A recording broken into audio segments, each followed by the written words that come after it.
لاہور کا شہر جہاں زندگی کی رونق کبھی کم نہیں ہوتی، سڑکوں پر ٹریفک کا شور، بازاروں میں لوگوں کی بھیڑ اور دفاتر میں کام کی ہلچل۔ اسی ہلچل میں ایک دفتر تھا، احمد انٹرپرائزز، جہاں علی نے 3 سال پہلے نوکری جوائن کی تھی۔ علی ایک متوسط گھرانے کا لڑکا تھا جو اپنی ماں اور بہن کے ساتھ رہتا تھا۔ باپ کا سایہ سر سے اٹھ چکا تھا، اس لیے وہ گھر کا واحد کفیل تھا۔ وہ صبح سویرے اٹھتا، نماز پڑھتا اور دفتر کے لیے نکل جاتا۔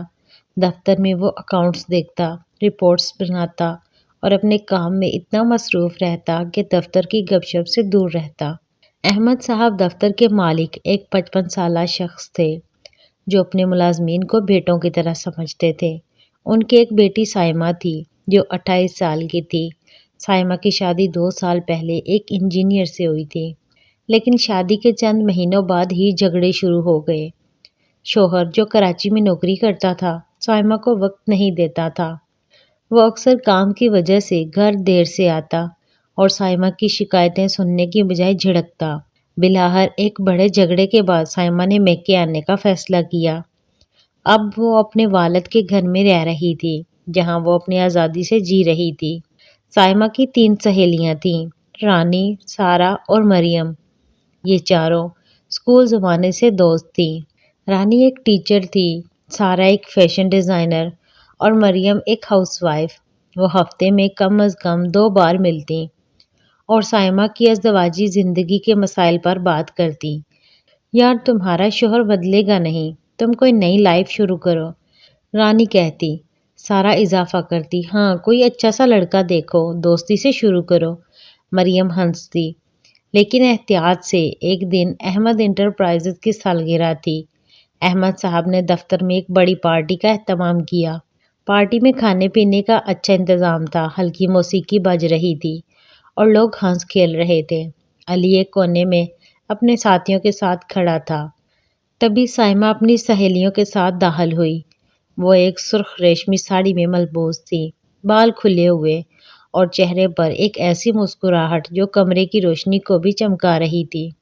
جب احمد صاحب نے علی کا تعارف کروایا تو سائمہ کی نظریں علی سے ٹکرائیں۔ ایک لمحے کے لیے وقت رک سا گیا۔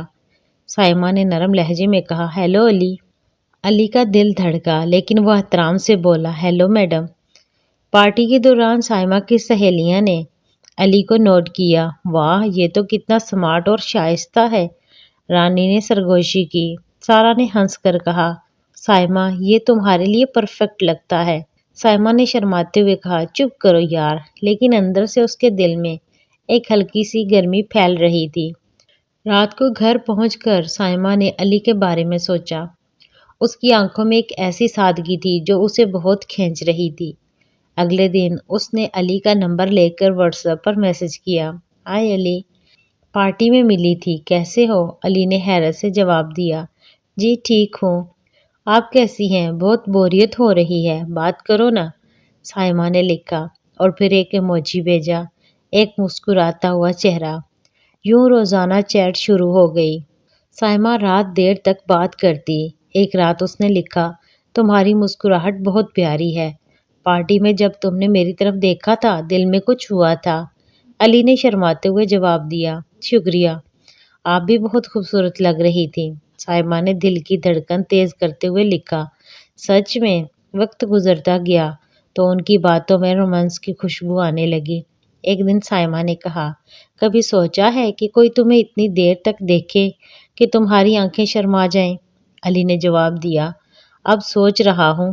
سائمہ نے ہارٹ ایموجی بھیجا اور لکھا، میں تمہیں دیکھتی رہوں گی۔ لنچ پر جب وہ دونوں اکیلے گئے تو سائمہ نے علی کے ہاتھ کو ہلکا سا چھوا اور کہا، تمہارے ساتھ وقت گزارنا مجھے بہت اچھا لگتا ہے، جیسے دنیا رک جاتی ہے۔ علی کا دل زور زور سے دھڑکا۔ وہ خاموش رہا، لیکن اس کی آنکھوں میں ایک نئی چمک آ گئی تھی۔ جب سائمہ نے طلاق لے لی اور علی سے شادی کی بات کی تو ایک شام دونوں چھت پر بیٹھے تھے۔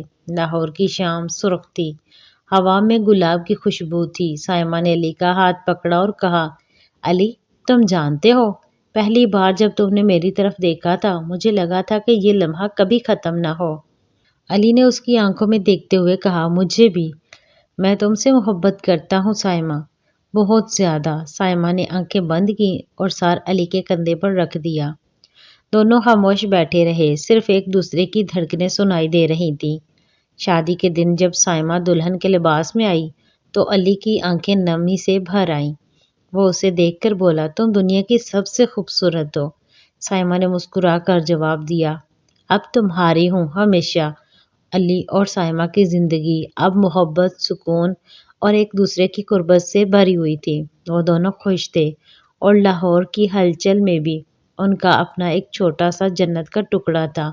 امید ہے ناظرین آج کی کہانی آپ کو پسند آئی ہوگی۔ اگر پسند آئی ہے تو ویڈیو کو لائک کریں اور شیئر کریں اور میرے چینل اردو باکس کو سبسکرائب کر لیں۔ شکریہ۔